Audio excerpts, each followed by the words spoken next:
Welcome to the Make Movies Great Again podcast, the only show in the universe with the sole mission of destroying cynicism at the box office. Here are your hosts, Matt, Adam, and Sean.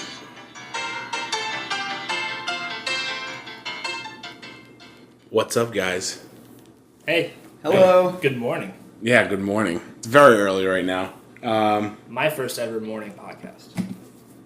Our second after Logan. Oh, that's right. Yeah, we did Logan like this Logan too. the day before. So we're doing. After. We did the morning after. Yeah. You get time to sleep on it. Yeah, I don't know if this. I don't think this movie's a good movie to sleep on. Yeah. But we're this is a spoiler cast for It, the 2017 It. We're gonna do the typical format that we do for movie club. We'll wait till the end now, though. How we do the thumbs up, thumbs down, thumbs medium to the end. Okay. But we'll just we'll talk about it for a little bit. This is our first recording together too. All in the same room. Is that true? Wow. This might have a totally different feel to it. Wow, what a day. Okay, I like that. Yeah. What do we think? As far as all right. So there's gonna be spoilers. This is gonna be full of spoilers. So if you haven't seen the movie It, go out and see it, and then come back and watch it and listen to this. First thoughts, first impressions. What's your guys' scare factor on this? Out of 10? Out of 10? It's pretty scary. 10 being the scariest? Yeah. The first number 8 comes to mind for me. I'd give it an 8. Yeah, I give it like an 8. That's exactly how I was feeling. Yeah, I give it an 8. I think there was some times where the clown comes off. It comes off as kind of. Most of the time he's terrifying, but there's some times where, like, when he comes out during the day and stuff, it's like not as scary as when you think there's going to be a jump scare. So it brings it down a little bit in those times, but even then, he's still terrifying. Yeah, there's like jump scares, but then I felt like emotionally invested in the characters in the show. Yeah. Like I was all scared. of them. I was scared for them. Yeah. All of them Yeah. too, even down to the most minor. Like I would say, the most minor member of the Losers Club would be Mike. Mike? The homeschool kid. Yeah. See, I would have gone with. Because he just sort of came in. Oh, Stanley too. Yeah. Which I wasn't one's feeling Stanley? Stanley's the He's the one Jewish with the kid? woman. Oh yeah. With the crazy woman. My God. I also think they lightened it up pretty well too. They had like the light comedic moments They with had really good, the glasses, Ritchie. Ritchie, he's the kid from Mike from Stranger Things. He Yeah. gets all the best one-liners. Yeah, in he that gets movie. the best lines.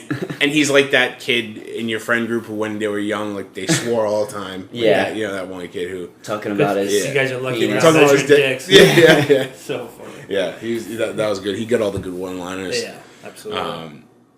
So it was a good balance, I felt. And I like the story. I've seen the original. I don't remember it enough. I wanted to watch it in the last couple of weeks to kind of get a refresher. Yeah. I'm kind of glad I didn't.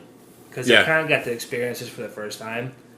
And I'm glad that there wasn't like some crazy... I like the way they revealed the final thing. Like, because I was telling Matt, we were talking last night, Adam, that in the final one, it's like he's a clown. Mm-hmm. And then all of a sudden he's like this alien thing. And it throws you for a loop. But I liked in this one, they probably assumed a lot of people saw the original one.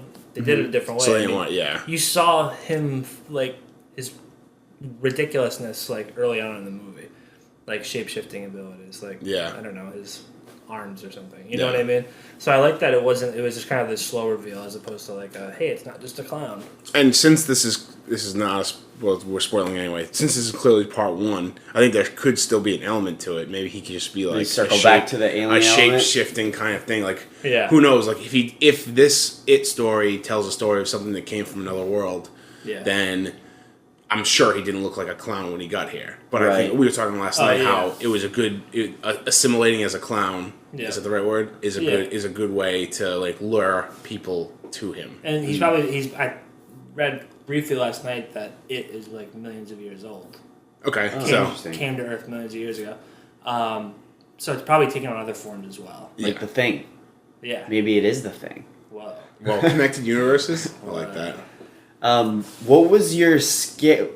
So I had never seen this movie before. All I knew it was a clown with supernatural abilities terrorizing a town and children in the town. Yeah. So I didn't know that he played on the kids in the town's worst fears. I had no idea that was going to happen. So like when I saw with the kid in the library when he's scared down there, and there comes a headless man walking down the stairs. I did not expect that. And then like when the hands at the meat store, when the hands come around the corner, I thought it was just going to be the clown terrorizing them, not their worst nightmare. So that threw me for a loop, and I really enjoyed it. That was really cool. It gave each individual character its own story. Yeah, like their own story, and they're in like a little more depth. Like you learned by using a scare moment, you used more about that character development. Yeah.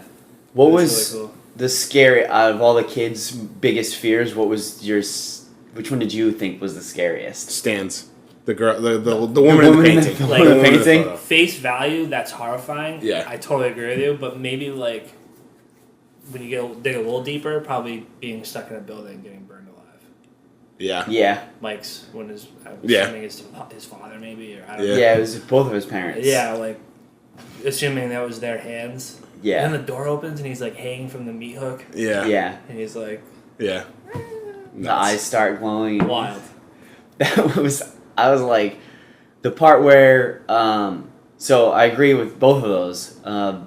The part with Bev and the hair, that freaked me out. Because, like, you're looking down the sink and then she gets attacked by the hair. And then you're like, all right, how can it get worse than this? Is it going to suck her down? And then all of a sudden, it's like a fountain of, like, Old Faithful with cool blood. Effect. Yeah, it was. That was really, like, this kind of half slow motion. And it was like, Jen wants to see it without a question in the. I'm pretty sure that's like scene for scene in the original. Yeah, like they did that. Out, yeah, it was awesome. I love the way they did that. The effects were really strong in this. Before we get too far off the fears, so I want to ask you guys this question: if you were one of the kids in the movies, what would it use to scare you? Spiders. Spiders. Big ass hairy spiders. That's a good question. That's funny because we watched the final scene in It last night, the first one. Yeah. And it's like a spider. Ooh. Yeah, it's like a like giant a big beetle spider. It's like no thanks. I don't know. I mean, I might go with like snakes. Yeah. Jen shudders in the background. I'm not really a fan of snakes, but like really like I don't know, the idea of like falling or falling. I was gonna go with water.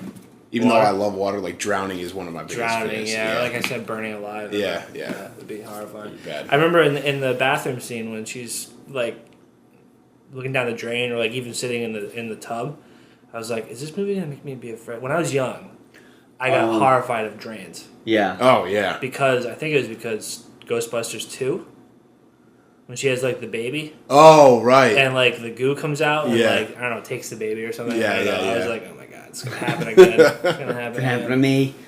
I thought she was going to die, to be honest. Yeah. Yeah. Multiple times. I thought there was a few characters that were going to die a bunch of times. I can't believe all the main kids made it. I thought Ritchie was going down in the clown room, which was also a terrifying moment because he's afraid of clowns, and that's the first time he meets it, right? Yeah. Yeah. In that room, which is pretty later on in the movie. It's when they reassemble. He's the last one. Oh no! Is that when they first go to that house? Yeah, that was the first. That was the first time they go to the house. Yeah, and they go. Well, no. So they meet him he meets him at the garage.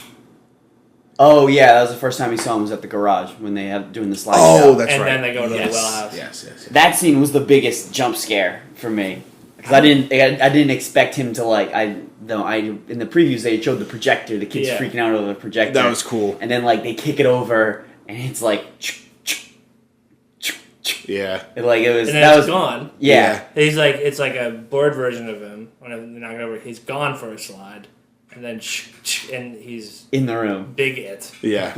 That was crazy. He's huge, stomping around. You mentioned last night, Sean, a couple of times. You found yourself laughing. Yeah. And I can think of one moment where I found myself. I was laughing pretty hard.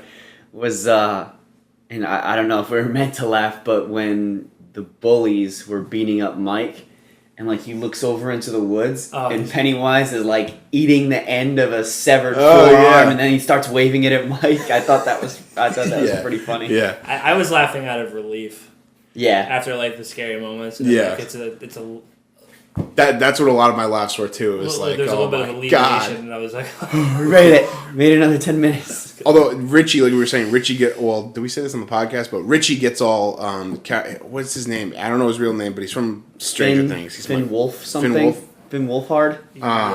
He gets all the good. Name. He gets all the good one-liners, and I thought his best one was when he's locked in the clown room, and the casket opens up and it says, I forget what it says. Found. Oh, that's right, found. And he goes, oh fuck. Yeah. Just like exact reaction to everybody. Yeah. I thought that was great. Oh fuck.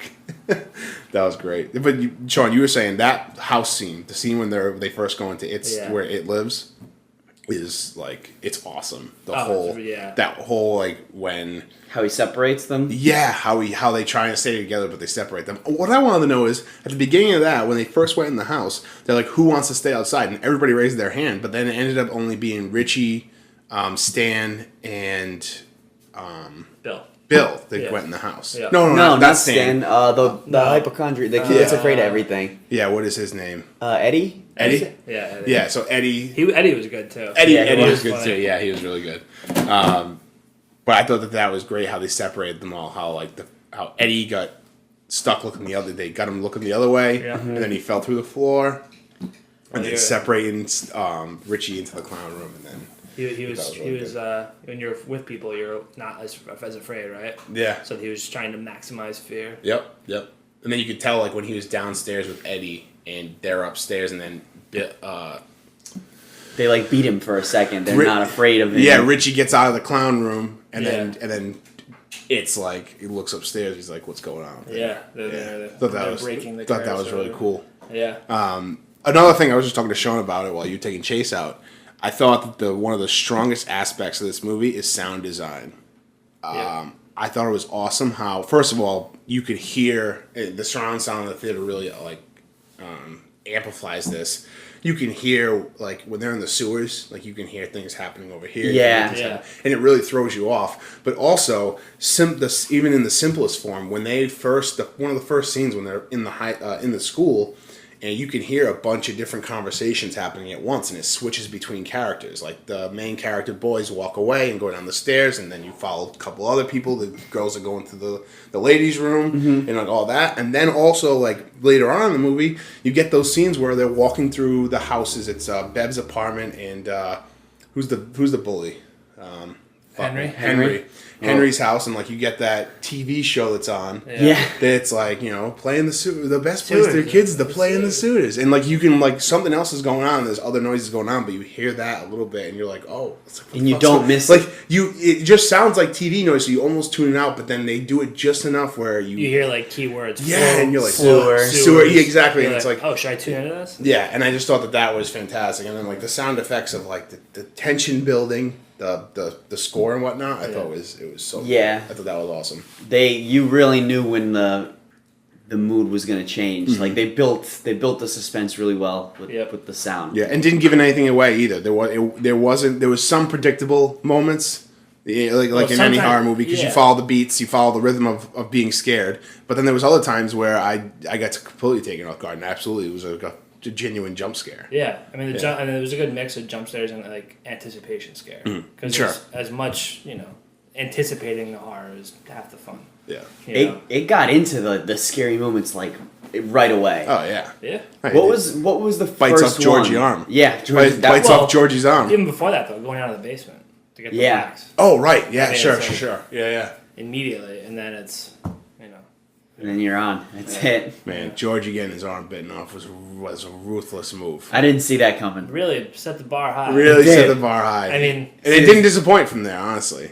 Does that happen in the original one? I don't think he loses an arm. I think he's just gone. Yeah, maybe he grabbed his hand or something, but I don't remember exactly. But I feel like I would remember that. Yeah, then that's definitely a tone setter. Yeah. Because you've got this like 5 or 6. 7-max-year-old kid, like that was sweet little kid, tiny voice, rolling around in the rain with one arm. That was fucked up. And the arm comes out. Yeah. One thing I noticed on that, and this is maybe not nitpicking, but like I just noticed he bit him on the wrist, and his whole arm came off. So I feel like that was a really painful, like just like it wasn't like a cut. Like snag and rip off. Oh god, it's rough. Let's talk a little bit about the story. So, I haven't watched the original in years, over 10 years. It's been over 10 for me. So, I'd have to go back and look, but we were watching some clips last night, and it seemed like in the original It, they were kids, Mm-hmm. They fought it, and then there was a break, and then they become adults, and they have to go back and fight it again, and like finish the job. So this movie seems like there's, instead of making it one movie with, two halves with a time jump, it looks like this movie ends and they call it Part 1, because that's when, before the credits roll, it says It Part 1, and then there's a Part 2 that's being made, which I would assume is all the kids getting back together when they're adults after that little blood pact, which was really unnecessary. Just shake hands and trust each other that you're going to come back. It was funny, and they talk about AIDS at the beginning of the movie too. Eddie, the nervous kid. Yeah, he was over his fear at that point, wasn't he? Yeah. So we assume that It Part 2 now will be them coming back together as adults to fight it again, because it gets away. Mm-hmm.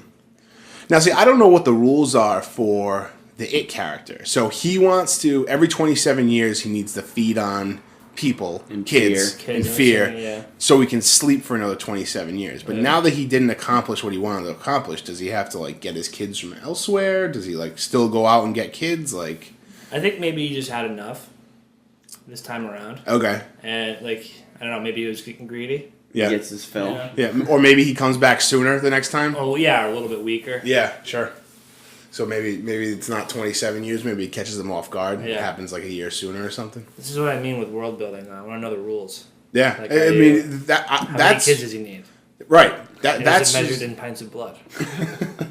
if it was measured in pints of blood, he really just gave a lot away in that bathroom scene. Right. Yeah, so that must not be it. Yeah, he must not need blood.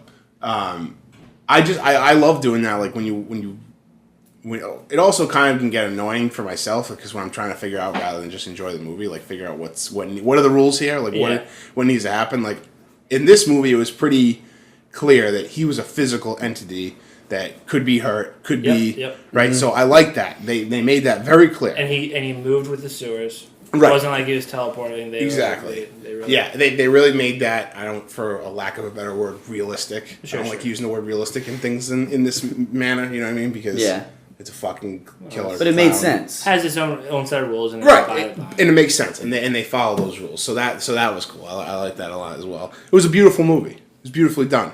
It looked really well done. Every part of it was really good. The editing, the sound, the acting was really good. All the kids were really good. The actor that played Pennywise was really good. Yeah. The sets, and we said it when we first saw the trailer. Like I said, I didn't know anything about the original It movie, but the overall tone of the movie that you saw in the very first trailer was the entire movie, and for me, that really made it. I thought that took it over the top for me. Yeah, it looked totally different than just a month before Halloween horror movie. Yeah. Which it had a lot of quality to it. None of the CGI was wasted. It was used when it needed to be used, and otherwise, there was a lot of mix of good practical effects. What was the camera effect you were talking about last night? So I don't know what the exact name of it, but it's essentially like chest cam. It's like a chest. It's not, I don't know the word I'm looking for. It's a chest cam, but it's not a real chest cam. It's oh god. It like keys in on it makes it seem like they're using a chest cam. It's an artificial chest cam. Yeah. So it's stabilizing. So they stabilize the film on one point. So you pick a point. So in this case, one of the parts was like his face. Yeah. So you focus in on the face, and then when they're shooting it, they move the camera around. Yeah. Right? They move it back and forth, left to right. But when in the editing, they make the face stay exactly in the middle of the screen, or whatever point they pick, and everything else moves around it. So if you think about it as like a physical entity, like the shot leaves the film. Exactly. Yeah. Yep. And that is it makes for a little bit of distortion. Yeah. Which I like that they left that in, because that is, it like makes it more like eerie. Like there was like a little bit of like, there's bend to his face. I thought that was cool. So yeah, it's like I don't know if there's an exact name for it, but it's a point stabilization, and just like you pick a point, you lock in on it. And they did that a couple times in the movie, and I thought that was really cool. Yeah, it was really cool. It was noticeable in one scene in particular. Yeah. when he's dancing. Beverly the dancing clown. Yeah, and also that whole scene too when they go in the sewer, they find his like hideout or where he lives. Yeah, and like the head's in the water. Oh, it's so cool. Production design. Yeah, super high on this. Yeah, very good production design. $35 million budget. Really? That's so low. I thought it would be more. I thought it would be so much more. That's super low for what they got that's there. Doing a lot. They transformed the whole town. Yeah. Think about when you do a movie like this. You have to get I was talking about this with, we were talking about this, no, wait, who was I talking about? Everything has to look official. Oh, I was talking about Ryan about The Deuce. It's 1970s New York. When you do something like this, you have to match cars. Yeah. You have to match flyers. You have to match stores, what's on the shelves. Yep. They can't look like CVS brand gauze when Eddie goes in there to buy the stuff for the chubby kid. I forget his name. Kid. Shit, what's his name?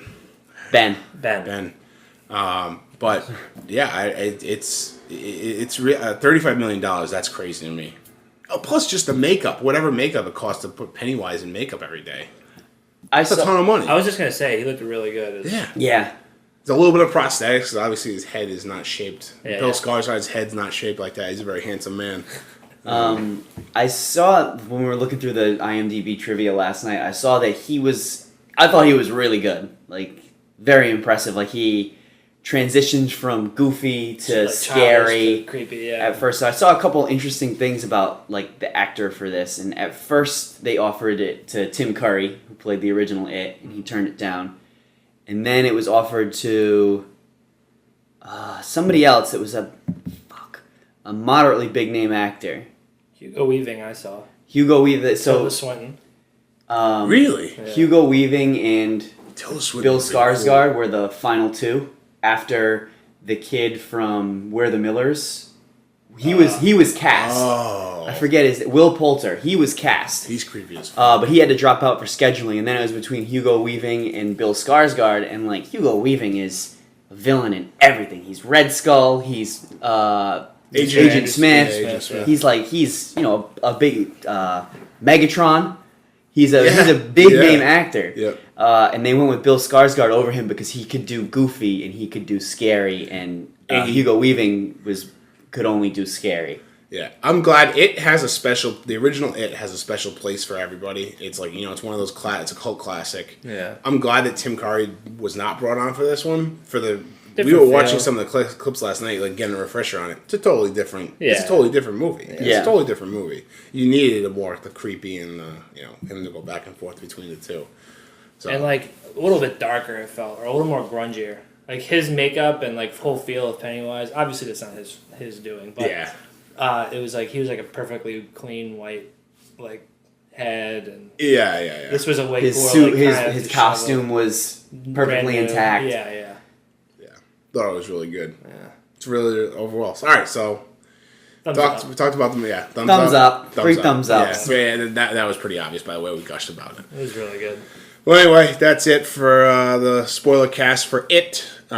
Check us out on Twitter at Make Movies Great. Check us out on Instagram, the same, at Make Movies Great. We're on Facebook, Make Movies Great again. And also we're podcasting on iTunes, YouTube, and Stitcher Radio. So anybody that has Android phones, download Stitcher Radio, and you can listen to us there. You guys have anything else you want to add?